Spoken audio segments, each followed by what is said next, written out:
I love you. This is me trying not to cry. No, like, no. I love you guys. If you want to cry, cry. I think crying is the No, I'm wearing makeup. I can't cry. Okay. My name is Chella Man. And my name is Aaron Rose Phillip. And we have known each other for about 5 years now and have since grown into ourselves together. In private, we've often held a lot of conversations about what it means to be a disabled, trans, BIPOC artist. We have wanted to bring these conversations we've had in private to the public and candidly dive into our truth. I'm forced to take up this space because you've never seen this Black trans joy before. One of my most euphoric experiences was having top surgery. Being a disabled person, a trans person, you're constantly advocating and problem solving. And the truth is, When we are the authors of our own stories. Be careful what I say because anything could come out. No, babe, but let it come out. nothing is off the table. Our guest today is none other than Chase Strangio, the ACLU'S Deputy Director of Transgender Justice. As a civil rights attorney specializing in LGBTQ issues, Chase is on the front lines of the fight to ensure legal protections for queer and trans Americans every single day. Welcome, Chase. Welcome, Chase! Oh my God. Hi, Chase. Hi, good morning. Oh my gosh. We're How doing are it. you? I still can't believe this is No, the first time no, you no. guys This is are our meeting. inaugural meeting. First of all, you should know how much I absolutely, completely adore you. Same. And that, like, this is my literal honor in my life to meet you because what you're doing is literally saving, like, our lives. So, like, Yes, thank I you. agree. And we are here to kiki and chat it and, like, you know, basically just, like, turn it up. I mean, it is my honor to be with both of you. I believe that we are going to talk a little bit about gender euphoria, which is going to be very affirming and joyful. But Yes. before we get there, I feel like we have to understand the flip side, which is gender dysphoria. Yes. Let's dive right in. How do you feel like you would define gender dysphoria? What I think about the definition of gender dysphoria within like the DSM, within the American Psychological Association's definition, it is, you know, the disconnect and the distress associated with it between how you understand yourself and how you were assigned at birth. But it is so much bigger than that. It is this sort of deep metaphysical sort of understanding that we have this fracture, disruption between how we understand ourselves and how we are both perceived by ourselves and by the world. And that fracture then, I think also on the flip side, which we will talk about, creates so much possibility in addition to pain and disruption and chaos for us. When I think to my personal experience with gender dysphoria in my life, I can think back to when I was like an adolescent. I was always very much like a feminine female child, like definitely not cisgender. I was who I was, and I had no language to express this. I didn't have community around me to support me when I was a child being trans. I was not myself. I didn't look like myself. And when you can't recognize yourself in the mirror, it hurts you. Yeah, I definitely feel that. I've also had a very similar experience, you know, where I've always known who I was, and it was the world and society and social constructs that confused me. Yeah. And I had to sacrifice the way I wished to present my gender and, you know, perform as a cisgender girl for 17 years of my life. But I knew who I was the whole time, and that was so painful to know, but yet so beautiful that I never forgot. That I know so deeply who I am that even when I do everything to forget it, it's still there. We, as trans people, have such a strong drive and pull to our self-identities, and we'll fight for it. What has your experience been with gender dysphoria? I mean, for me, I grew up in the 80s and 90s, and there was no internet. I had no idea what transness was. So I didn't know what gender dysphoria was. I didn't, you know, there was this sense of displacement from self that was such a salient part of my childhood, but I had no place to put it, no possibility of what it could become. And so for me, I didn't even have words to put to so many of my childhood experiences, and as a result, barely remember much of childhood. And versus like, well, what can we do now to give young people the sense that they can exist and name themselves? And dream about what they can be in the future. That shouldn't be weaponized against us. That should be celebrated. Absolutely.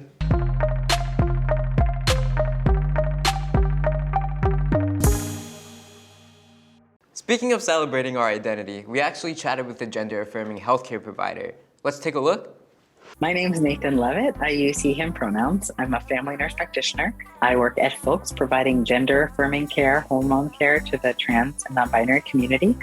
So a typical visit for gender-affirming care is building some trust, checking in about where you're at, what name you go by, what pronouns you go by, what your goals are of transition. What kind of changes do you want to see happen? And what are the things that would make you feel more comfortable? And we actually do have a lot of policies and a lot of protocols now and research that shows that this is safe, that this is actually easier than other care I provide, like diabetes care or HIV care. We know the labs to do, we know the follow-up to do, we know it's not harmful, and in fact, it is life-saving to so many people in the community. So gender dysphoria is actually a diagnosis code. It basically means that sort of mismatch or incongruence between the sex assigned at birth and the way that they identify now. That can happen at any time in someone's life. This term is better than the previous term we used to have, which is gender identity disorder, which again sends a message that someone has a disorder, which we know is not true and can be really pathologizing for the community. I think that we've come a long way to change from disorder language to dysphoria. But we also know that not everyone experiences this dysphoria. It sends a very negative message about who we are as trans people, that we have this psychological or physical impairment that is related to dysphoria, this distress that we live with all the time. That is absolutely true for some people, but is not true for everyone. When someone tells you that they're trans and tells you their gender, we need to believe them, right? We need to help them on the path towards joy, which is allowing them to be who they really are. Speaking of joy, let's talk about gender euphoria, which is a term I absolutely love. And it is that joy that you get from actually being who you are, from having your gender validated and affirmed, your identity validated and affirmed. It is absolutely life-changing, and it causes so much joy and happiness, and it is wonderful to watch. So that gender euphoria of actually having joy in who you are and seeing it represented, seeing other people call you the pronoun and name you go by, allowing you to be the person that you are, then you get to be all your other selves that you were never able to express before. Exactly. Yay! Nathan is awesome. Exactly. Nathan is amazing. Yeah. Thank gosh for you both. I mean, for all of us. Chase, does your experience working with trans clients line up with what Nathan was saying? Yeah, I mean, it's so unbelievable how effectively such simple, safe, and effective care has been weaponized into this big, scary thing that in the reality, it's care that doctors and clinicians know exactly how to prescribe and provide, that they know to be safe, that they prescribe for other purposes, and that we know from clinical experience and research just transforms people's lives. You know, like I wouldn't be a lawyer if I didn't have access to healthcare. Right. You know, so many of these young people wouldn't be the artists that they are, wouldn't be the doctors that they are if they didn't have the ability to live as themselves in the first place. And I've watched this over and over again, which is why it's so upsetting to see people who don't know us at all, who don't understand us at all, take away all of the things that make us contribute to the world in such beautiful ways. Exactly. What are some moments that come to mind when I say gender euphoria for you? For me, moments of gender euphoria come by me as in like, in 99% of ways in my life, like, I am truly the happiest I've ever been with myself as well. And I'm happy to share that with you guys as well. We're like, I am deeply flawed, and I'm not afraid to say that, and I'm constantly working on myself and my perception of myself and my love for myself. I still need to go so far in loving myself, and compared to where I used to be, I'm living, baby. Like, I'm living. Like, I'm able to go out, wear my sexy dress, like, wear my hair in my bundles, like, really, you know, feel like myself. Absolutely. I love it. One of my most euphoric experiences was having top surgery, and it was at a time when it wasn't covered by insurance, and we had, there were very few providers who were doing it, and finding access to that care, executing it, and I can recall that single day and say that changed the course of my life in every respect. Chase, my Earth Angel, please explain to me, what do you think is something that cis people do not understand about gender euphoria? And like why? Cis people don't understand that we are actually experiencing a huge amount of joy, of celebration, of love for ourselves and our community and our history, and that it's not just that, we hear statistics all the time that are sobering and true about the experiences of anxiety and depression and suicidality in our communities. Those are a product of transphobia, the product of systemic discrimination and oppression. They are not inherent to being trans. And that when we are left to our people, left to be able to access what we need, that we love our bodies. And one of the things that's so frustrating is all of these protesters now will stand outside clinics with pictures of trans people and be like, look at these mutilated people. There's so much wrong with that on so many levels, but it's like, I love my body. Yeah. They are so afraid, not just of our existence, but of our joy. I think it's because, in a systemic sense, it challenges their ideals around gender, and they're terrified of confronting what that would mean for themselves. Yeah. In Alabama right now, an 18-year-old cisgender girl could go get a breast augmentation, period. That's just, she could. Yeah. A trans girl, if she went to get a breast augmentation, that would be a felony punishable up to 10 years. It's the same surgery, but the people are different. Mm-hmm. And the challenge to our assumptions and our structures are different. And so that's what it's about. It's not about protecting anyone. It's about controlling people and enforcing these norms. Chase, I'm sorry, I feel like we have to just pause on what you say sometimes because it's so gnarly. That's gnarly what you just said. Yeah. Imagine two people can get the same surgery, but one has a felony out for their arrest because of things that they can't control about who they are as a person. Because they want to hate so bad. It's just, if you have a body, you should have autonomy and agency over that body, period. Yeah. Period. When do you feel like, for you personally, was the first time you felt gender euphoria?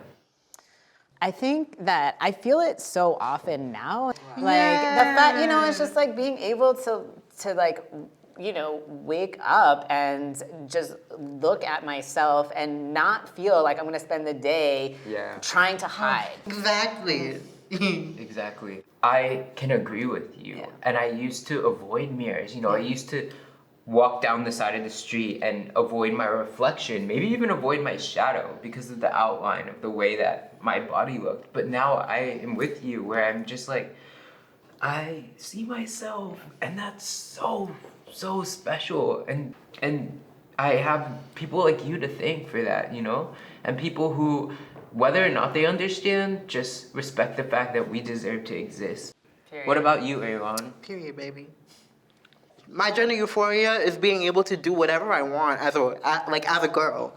If I want to me being trans, I think that as a trans woman, I'm especially told and put under a microscope for how I decide to represent my own version of femininity as a trans woman. But the thing is that I don't give a shit.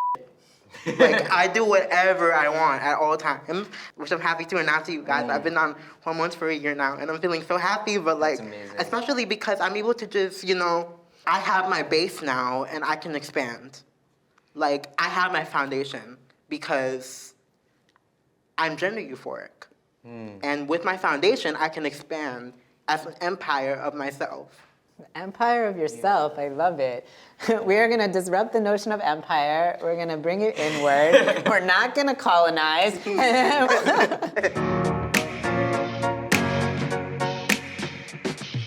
Why do so many stories about trans people center on our suffering, and what can we do to change it? Oh, that's such a good question. Yes, that's a good question. I think that we should capture the suffering. We should capture the pain. It's just that we need to also have these full, nuanced stories of our joy, of our power, because we should be able to exist in our power and to exist in our joy. And I think narrative and cultural narrative is the most powerful limitation on even law and policy. Because at the end of the day, the people making laws are human beings who are also consuming these cultural products. I think it's actually very similar in disability, and we've spoken about this too. Right. There's so many stories about disabled suffering, right? But Right. not enough about disabled joy. And it's the same reason, because it causes people to be like, oh, disabled people can be joyful, we can be happy? What does that mean? Like, how? And that's exactly why we need more joyful, disabled, trans, and also BIPOC stories, honestly. Yeah. I want like a happy trans film or TV show, like purely happy, like no sadness, just like, I even want humor. I want like a trans Broad City, Yeah. you know? Let's make it. Yeah. Let's make it, let's do it. Yeah. Okay, Chase, before you go, my love, we have a video question, and I'm happy to present this to you in 3, 2, 1. As somebody who is non-binary myself, what is one piece of advice that you could give to somebody to best celebrate their gender identity and feel gender euphoria?